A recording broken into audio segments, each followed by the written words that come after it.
And hey there, folks. We are live. Welcome to the Afterburn Soccer Show.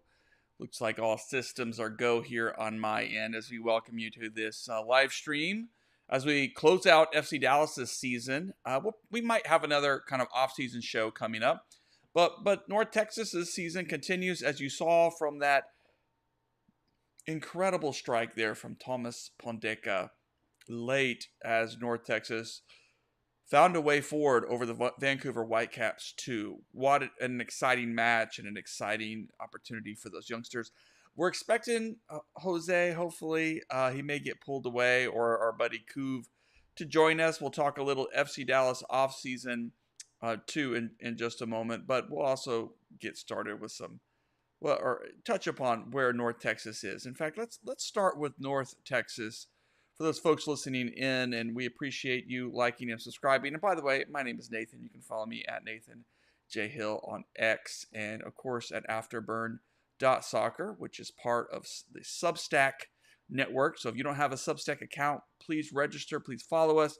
Follow other FC Dallas blogs and resources out there, including Steve Davis's Texas 11 and our buddy Drew at Big D Soccer. Just we need all the support you can as we try to provide some other insights to this team as FC Dallas and this entire and Kuv is joining us now. Hey Kuv, can you hear me well?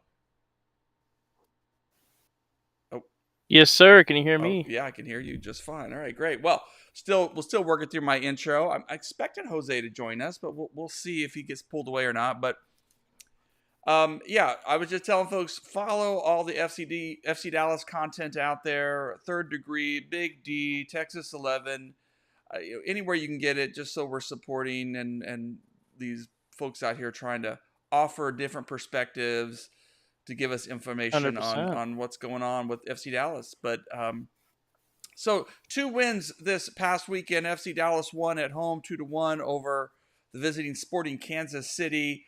It was a final home win of the season, 10th home win of the season for them.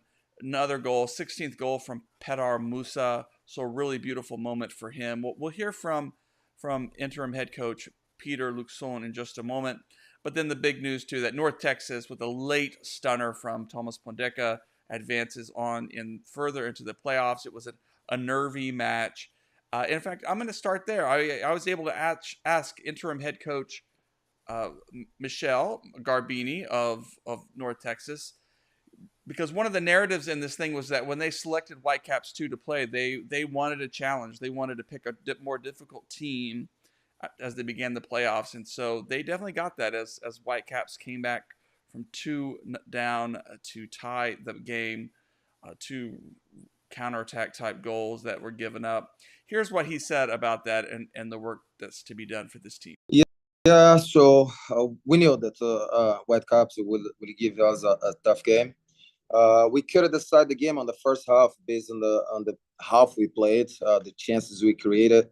If you were a little bit more clinical on the last part of the field, I think we could have put more players in front of the goal.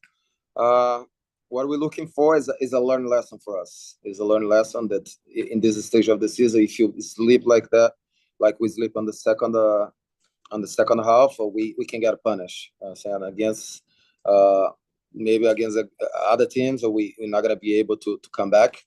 But today was a learned lesson for us. Hopefully, it doesn't happen anymore. We're gonna fix our problems for next week. We're gonna look better. And North Texas will play Tacoma Defiance, who soundly beat their opponent 4-0 last weekend. So, Tacoma's going to come to town in excellent form. So, I think Michelle's point is, in the playoffs, anything can happen. Teams have nothing to lose, and if you give other opponents an opening, they're going to take it. So you may not get so lucky and be able to eke out a win. I guess the question is, did North Texas learn a lesson from this match if they want to continue? I think that's what we'll be watching this week. Kuv, Colin, were you surprised to see Logan Farrington starting for North Texas? I'll be honest.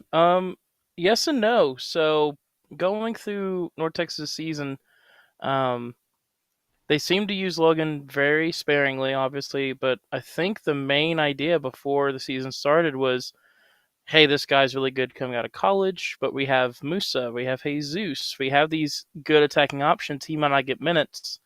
Let's take him to North Texas. And I heard it from a couple of guys that I know around the club and everything that he was ready to play and outperforming some of these bigger players since day one, rather than training with Nico and then also with Peter.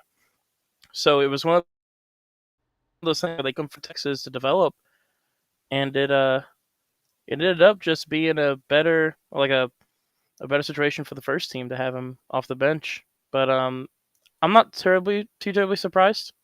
I think if FC Dallas made the playoffs, he wouldn't be playing for North Texas. Um, but since Dallas' season is over, I'm not surprised to keep him getting minutes, keep him developing, and keep him on that upward trajectory like we saw him this season. Yeah, and it turns out he was eligible to play because he had appeared in like 4 matches, so that they could utilize him. So it was an interesting. It was a surprise to us who had a little bit out of left field there. We didn't expect him, and I don't know what it meant internally, but because Tariq Scott and others have been in excellent form for North Texas, so we'll see if that continues or if they switch it up and bring Logan off the bench. But it adds to the talent that Michelle can turn to on that squad, just like we saw, being able to turn to a guy like Tomas Pondeca, who comes in and just blasts a beautiful shot home that we saw at the beginning Oh yeah, of the show. A beautiful stuff. I mean, I'm also, I guess my subplot of all this too is because I think these playoff, it's a different kind of soccer. It's a pressure cooker experience, and we need players who are ready to step up in those moments. So to see Pondeca, who did sign a first team contract, kind of step up. Also, Herbert Indele with the opening goal. mm-hmm. I like to see that for his development and his potential because he already has some senior team minutes. Of course, Yep. Nolan Norris got a lot of minutes too. I mean, so that's the other subplot I'm looking for, to see which of these guys from this team are ready to take the next step and really compete and push for more minutes, because we desperately need some fresh Yeah, talent, I think, at the senior team level. Yeah. 100%. Yeah, I mean, something that was very confusing to a bunch of us early on in the season was why we weren't seeing Herbie with the first team, especially with Gio out, and until we got Ruan and started playing Paul as the wingback once everyone got healthy. Not to diss my boy Emma, but Emma wasn't looking too hot out there, and we were like, Herbie's surely got to take advantage of this. He's been looking for first team minutes. He got first team minutes early on. Surely he could take this spot until Gio gets back, or when we traded for Ron or moved Paul back to right back. So it was one of those things where it was very confusing to see. But I think I think he's ready. I think he's one that to watch out for next year, to make that jump, especially with Gio's whole situation. Still kind of about, and then Emma's contract is up at the end of this year, and based on his performance, I don't know if Dallas signs him. So that leaves Paul Ariola, and that's if he doesn't get traded to San Diego. Maybe, hopefully, maybe we'll see. And then if we re-sign Ruan, that's a DP right back basically, and then Ruan, who's getting older and needs to be re-signed. It's really hard to not see Indele get minutes next year. And then someone that I would love to see next year is Nolan Norris, like you mentioned, at center back. And the reason I say at center back is he has the ability to play the ball, and he's left-footed. I'm not a Marco Farfan apologist or anything, but him playing at center back, it's not good. I'm not gonna hype him up for it. Hasn't been great. He looks a little uncomfortable out there. If we don't sign a starting level center back, I would not be upset rocking Kosin, Noah Norris at the back next season. Well, let's shift over to the FC Dallas conversation, because 2-1 win to end the season at least gives fans a little little something positive to remember. It was a great crowd too. I got to give credit to all the fans who showed up when there really was nothing to play for, but it looked like a good environment. I think the team acknowledged it after the match. Well, here's what Luke Sohn said, kind of about reflecting after the match, which to him like reminded him of this season, just the ups and downs of this season for FC Dallas. It was a perfect example what we have done this year, right? Like brilliant moments, good moments, and bad moments. And every single time after like winning by 2 and instead to keep pushing and pressing and doing what we have been doing a little bit in the first half, we start going back and passing the ball around, not trying to hurt the opponents. And yes, yeah, being like will be the example of this year. But again, I will say that happy at least to win that game in front of our people, because again, that's fantastic. The fans every time pushing and that connection with the players it was fantastic. So I will say that tonight is only a good thing that I saw is that connection between players and fans. It was unbelievable. It was fantastic. Connection between players and fans, something perhaps to build upon. But yeah, I mean, this final home win, it's good to win, good to end in the year on that positive note. But yeah, it reflected so much of just this team. They go up 2-0, look to be the better team by and far, and then allow the other squad to kind of make their way back into things, to make it look a little nervy. I mean, is that what you felt too, Kuv, as you watched this final match? I'll say my connection was a little bit wonky there. If you could repeat that question, sorry. Oh, okay, so you do freeze every once in a while here on my end too. I see it. So, all right, sorry. But yeah. Does this win? Does it just remind you of 2024? I mean, yeah, yes and no, and I'll say I'll lean more towards yes. I always tend to be in the middle and then give explanations for both. I'm going to stick to yes, and I kind of feel that way for multiple reasons. We played really well in one half, and in the other half didn't do so hot. That was a constant reminder of 24, even with Nico and with Luxon. With Nico, it was more play super defensive, look solid for a half, and get like 1 or 2 good chances. Like, all right, maybe we can get some points out of this game. Maybe we can get a win. Maybe we can get a draw on the road or something. And then the second half or the first half would kill us. This game against SKC, the first 10 minutes was kind of a little bit shaky, kind of like a normal game for us this season. And then we turned it on for 30 minutes, and beginning of the second half, a little wonky. Made some subs, looked good for 10 minutes, and then as we made more and more subs, it seemed to go more and more, a little more, a little bit out of there. So it's one of those things for me where this game was like the perfect like storm for 2024 and how to end it, because you had a little bit of everything, and what really made Dallas or FC Dallas, you could say good in some areas and bad in others. You can see it in this game. In my opinion, better than early 2024, but it was a good way to end the season with how we've been playing recently and consistently. I agree. I mean, that's what Luke Sohn was trying to say. It was just like, oh, we can look dominant, and then we let our foot off the gas, and North Texas could look like that too at times. It's a curious thing when you have a team of veterans who should know better. But I think it's just it encapsulates everything that happened this season. And so it's hard. It's hard to say like what is clearly going to fix it. Is it a mentality issue? Is it? And here's the Musa goal. Well, it was beautiful. Beautiful. And is it player and personnel issue? Is it a coaching issue? Is it tactical issue? It's a little bit of all of that coming together.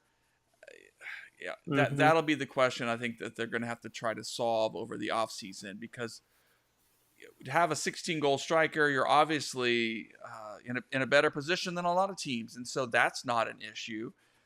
But what are the pieces around him? And yeah, the team was really unhealthy for most of the season, so maybe getting a healthy team to start 2025 will make a big difference. But yeah, it's going to be a tough problem to solve for this front office as they look for a coach, as they try to figure out what to do with this roster to get them in better shape going into next season. Well, here's my question. Then let's shift over. Well, we got some field level highlights coming. We're about to. I think this is about to be the own goal there, potentially. Um, which I don't know what that defender was doing. I guess he was trying to head it over the goal, but boy, it was Yeah. it was anyway. Well, Colin, let me do this as I'll switch back to our cameras here. A little game here. Let's say your first three players that you know are locks. We will see them in 2025 without a doubt. Like, if you're putting in that role of GM, like, these guys are not going anywhere. And then also the three players who are first out that you think it's time to let them go. And I guess that could include even by trade. You mentioned Paul Arriola as someone who, Yeah. you know, we'll see. San Diego may think his price is too steep, but there's a lot to have a hometown boy come back and help you launch your franchise. And he had a much better second half of the season than first half. Yep. So, but we got other guys who, are, their contracts are expiring, or they may just be their time has come to an end. So, for your three top players that you think, these guys, we've got to build around them. Go with that first. For sure. So, I mean, the first two right off the board are going to be pretty self-explanatory. They're going to be two of our DPs, our designated players. It's got to be Petter Musa. The most pro debut season in FC Dallas history by, I believe, 3 goals. Jason Kreis, I believe, had the record at 13 before Petter Musa. And I truly believe that if Musa had a good first half of the season under Nika like he did under Luxon, he would have broke not only record by more goals, but he probably would have taken the season-long record too. So to think that, I think it was under Nico, he had 3 goals in 9 or 10 games, something like that. And then the rest of the season, he had the other 13. It was crazy to think about the production he was getting. And that's still without Allen and Jesus healthy most of the time. And Leggett had that knock as well. Alara Mindy had a knock, and he was still scoring. Imagine if he had that production that we had towards the back half of the season with him as well. Petter Musa has to be someone we build around if we can hold on to him. He is, I believe, 26 or 27, somewhere in there. He's reaching his prime. Came from Europe to use Dallas as a way to get back into the Croatian national team, to hopefully propel himself back to Europe. Ipswich Town did want him in the summer, just kind of looked at him, didn't offer anything, nothing like that. That was confirmed by Tom Bogert today, and also in the summer. So we might lose him, but if I'm Andrej Zanata, I'm doing anything I can to keep him here as well in Velasco.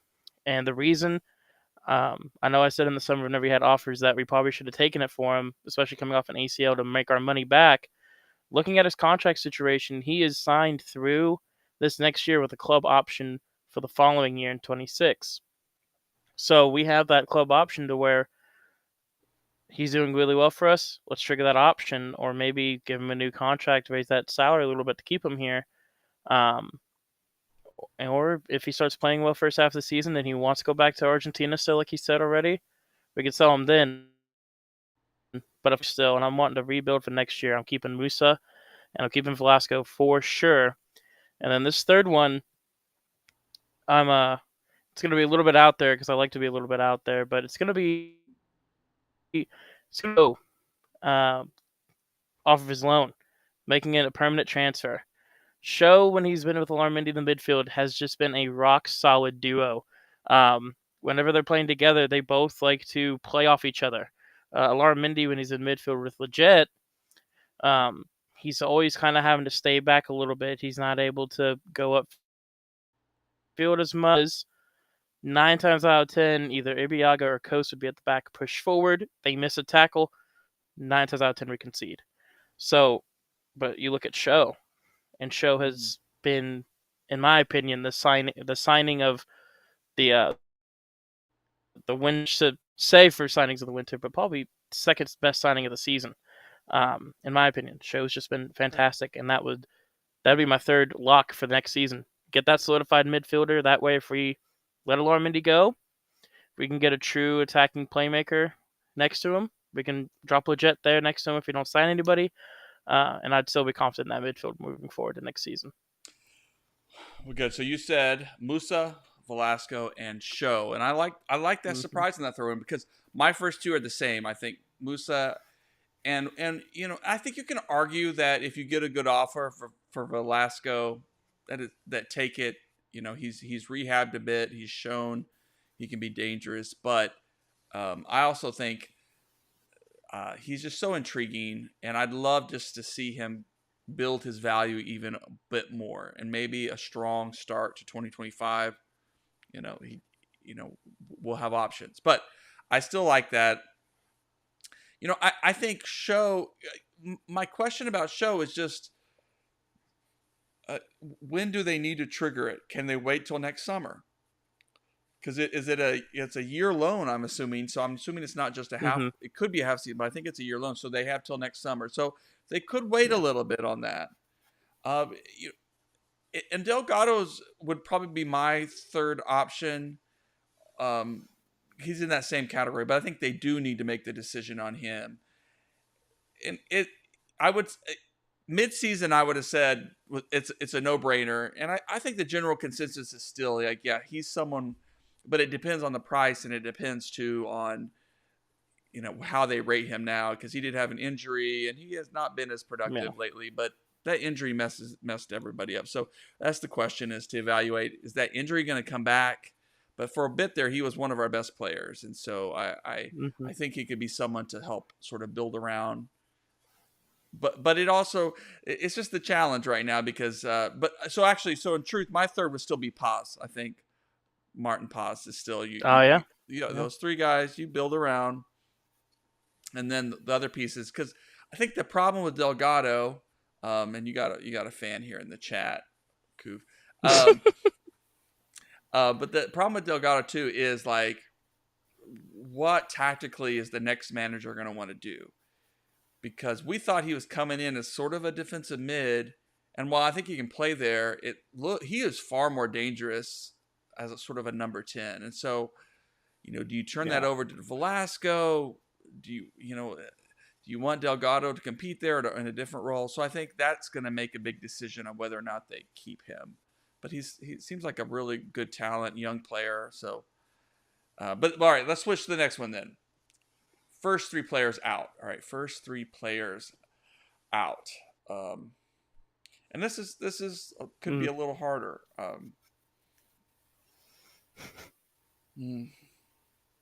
I think Tumasi's time has run. I mean, I thought it was very interesting though that he got minutes on Saturday. Yeah. That Luxon needed to turn to someone on the right wing back, and he turned to Emma. So I'm not unconvinced that they don't still see a lot of value with Emma. And so I don't know, but I think you let that go. You say, great servant, thank you for your time with the club. Also, I'm torn now on Ibiaga, because Luxon, if he gets the job, he may want to keep Ibiaga, because he seems to have favored Ibiaga over Tafarai. So I don't know what that looks like. And frankly, I thought Sebastian and Paul Areola played pretty decently over the second half of the season, so it's tough. But I would love to make room by moving on from Paul and opening up that space. And then I don't know about the third other than Dante Sealy. Just it's finally time that has run its course as well. Good try, son. We wish Yeah. it could have been a storybook kind of thing for the son of a legend to make it, but it just didn't work. It's time. Yeah. Yeah, so looking at my three, we agree on the first one, Emma Tomasi.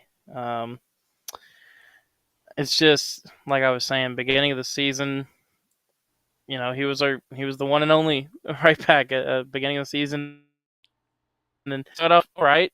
It looked a little bit different from last year. I will be honest. But after that, first 2 or 3 games, he just went downhill a little bit. And I have the salary guide pulled up here. He's our 10th highest earner on the team at $370K.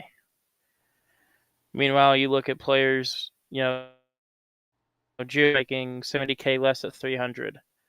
You have, Herbie on $71K, the league minimum. And you just look at Ruan, who was on $400K.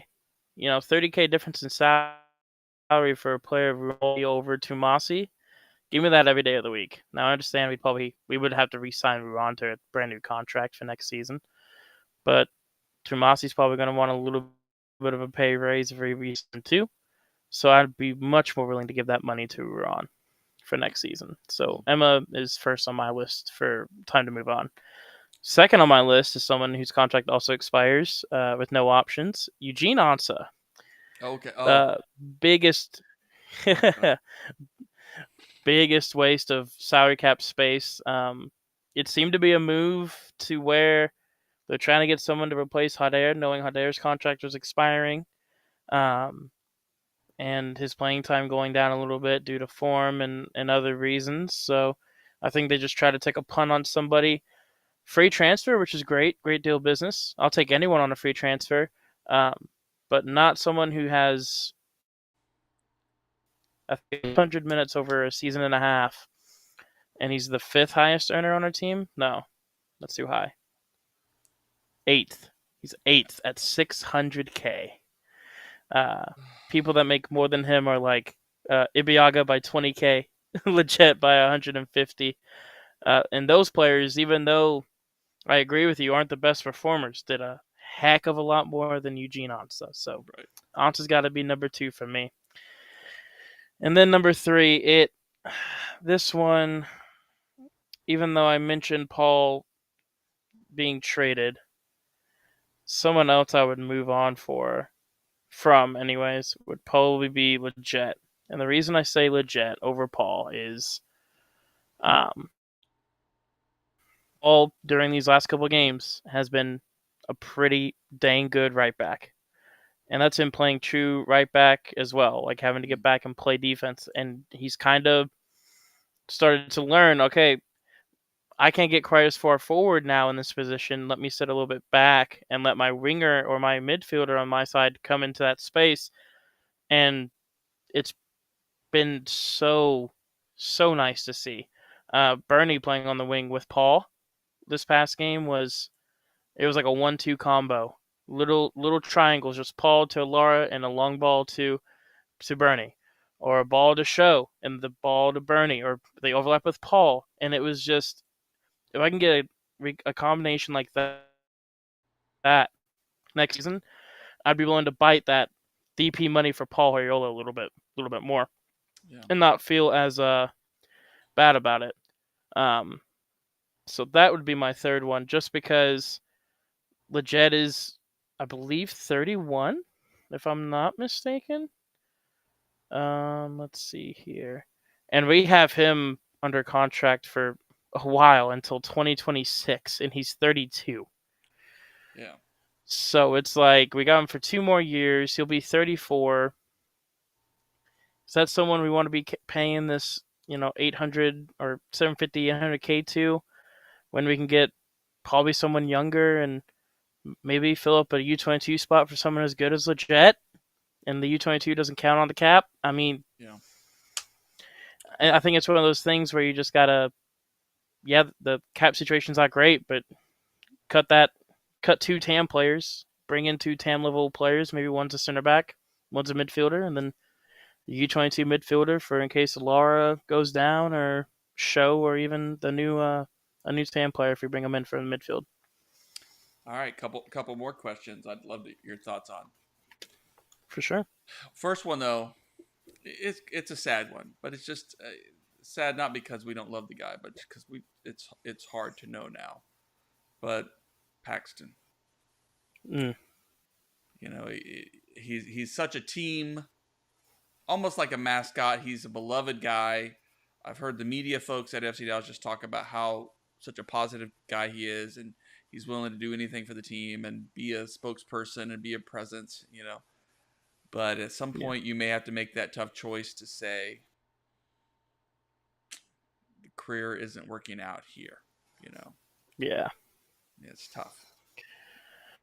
Yeah, I think it's one of those things where you gotta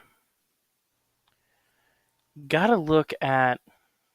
Oh, that's tough because he does make quite a bit of money, but I think it's one of those things where, you know, the season before last, he had that injury, and then obviously this season he played I think it was not even 15 minutes total, and he had that knock.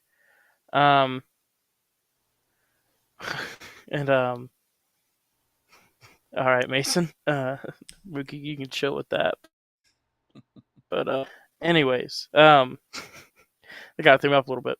So I think you gotta give Paxton that one last chance, and the reason I say that is, yes, he's on a lot of money, but when he plays, he's one of our best players on the field. You know he's gonna give 110% no matter how he's feeling. That whole season he played where we thought he had no injury or like a small knock where he missed a game or two, he was playing on this hip and knee injury at the same time, still giving 110% for the club, and that's something that not many of our players do. Where they're willing to fight for the badge. I mean, Paxton's got a lot of history with the club, coming through the academy. He's got a lot of I don't want to say pressure, but a lot of a push from the fans. Obviously, taking Bobby Ryan's number, and being trusted with such a delicate part of our history. I think Paxton is one of those guys where if we let him, he would be a 100% play his career here type of guy. And I think we got to pay him a little bit of respect. Supposedly this knee injury fixed everything, restructured the knee. From what I've heard, he's been doing well. He's walking a lot better, even on the sidelines. From when to recent games, seeing him walk around and even trot and run after Allen before Allen started playing, just messing around with each other on the sideline, having a good old time, and just seeing the movement back. And I would give him, I think 24 or 2025 is not necessarily a make or break, but if he can go and play, amazing job. Then I think, like you said, it might be time to either think about reducing that contract number a bit, or possibly seeing if anyone would like to take him. Yeah, I mean it's a tough one because the guy's a trooper and such a pleasant present, and I guess they'll be evaluating that over the offseason to see how his recovery has gone. And yeah, I'd probably at the very least you give him a camp to see, and then you have to make the choice when you make roster decisions and cuts, you know, that maybe. But yeah, I hope he's comes back 100% and is able to, you know, fulfill everything that we have believed he's capable of, because he has been such a positive presence. But the other question then, it just I think is the interesting sort of challenge for the FC Dallas roster as a whole is, and that's why I like the addition of Ruan. I'm open to the Paul Areola sticking around. But you really do have a group of guys who are at that cusp. And even Kamungo is a little bit into that, though he had a great breakout season. But you have these guys who are talented, obviously, but are going to really need minutes, potentially, of serious development to kind of get over to the hump and become more consistent.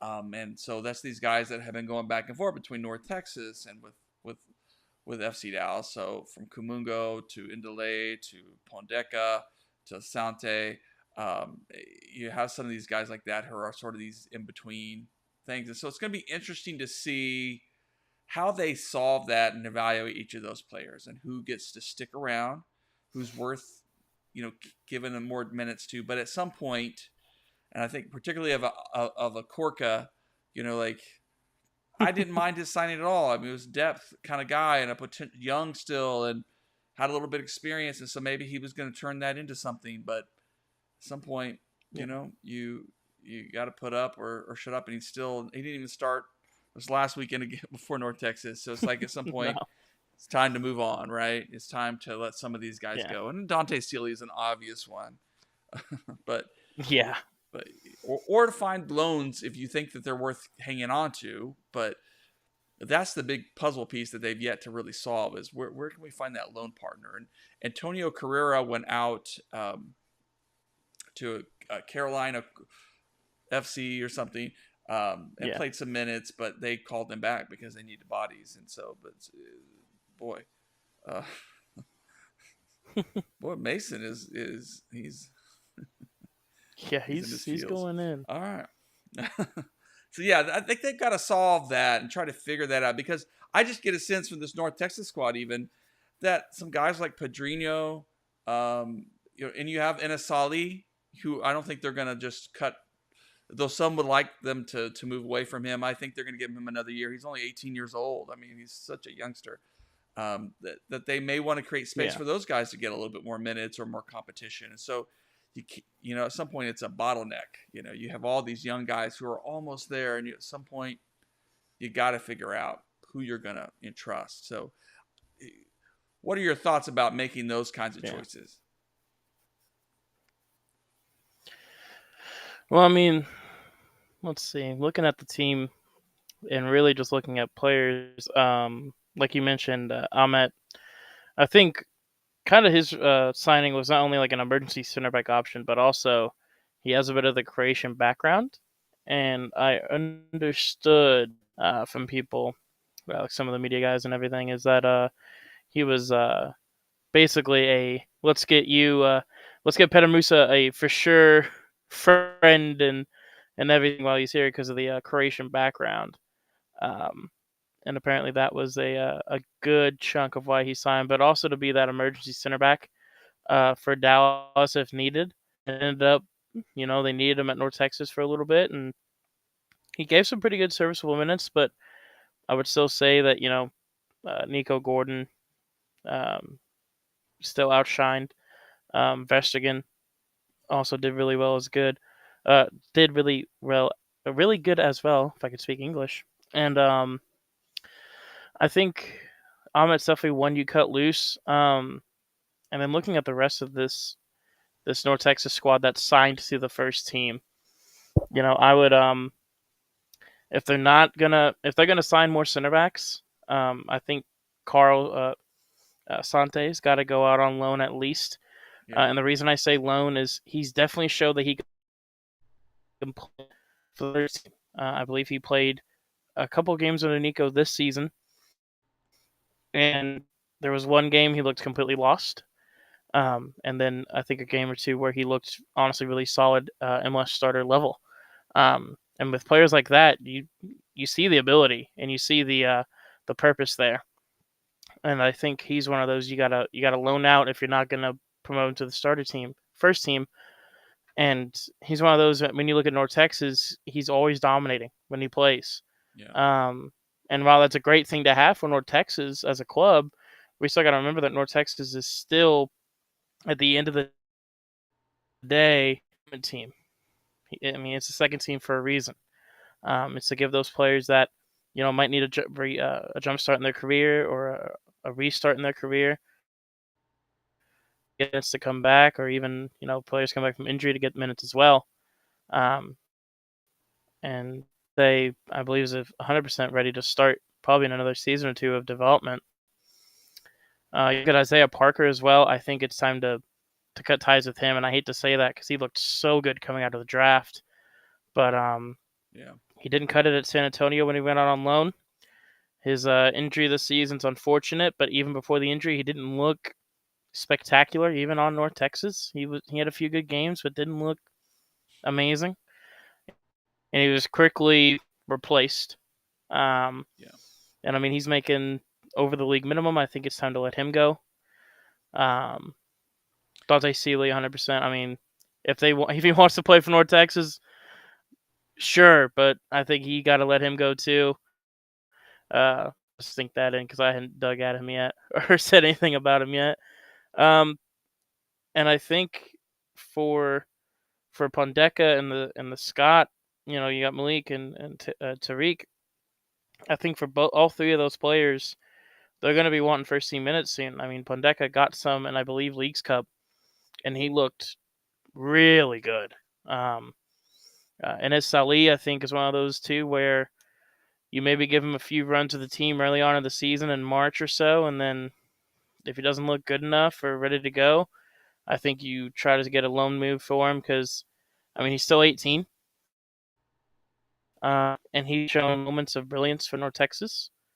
And if he can live up to even a fraction of the hype that he was getting of this wonder kid status, then I think he's definitely someone to hang on to. But players are for sure getting rid of are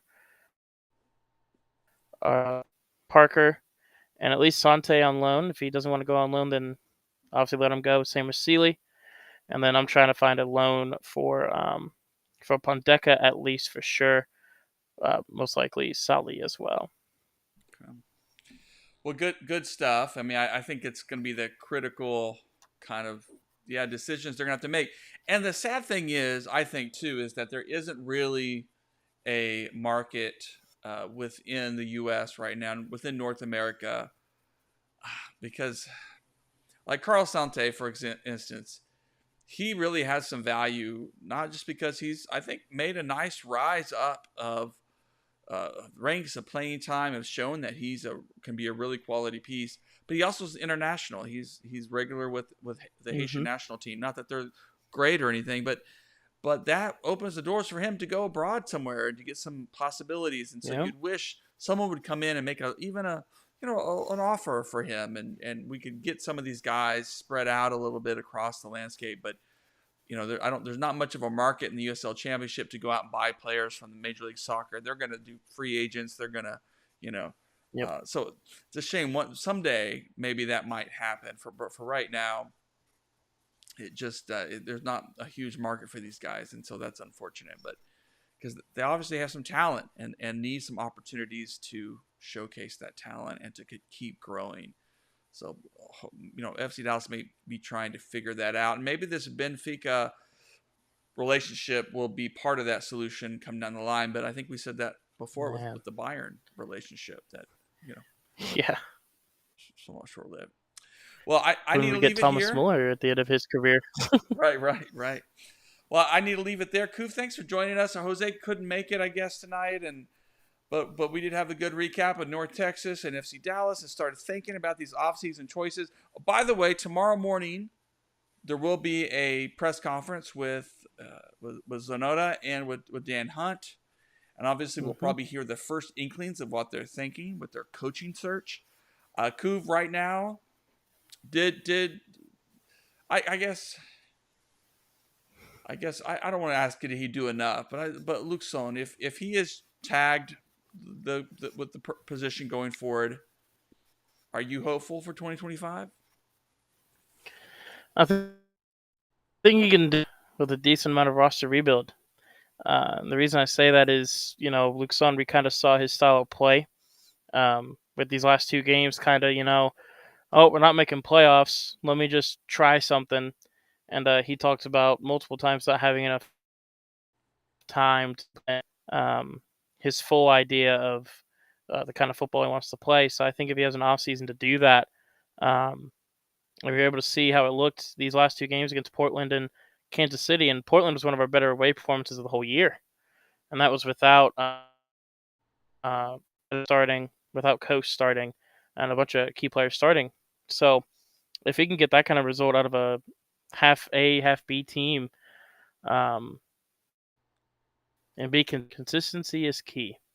And Luxon kind of scared me a little bit with consistency, but I think once he has an offseason behind him, if he's named head coach, I'm completely fine with it.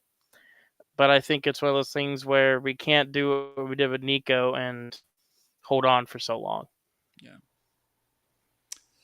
Good stuff. Well, we're going to leave it there because that's what we'll see. We might begin to learn tomorrow what the plans are for FC Dallas in this offseason. Thanks for joining us tonight, Kuv. And, of course, follow us at afterburn.soccer. And we'll be posting the audio bright and early in the morning.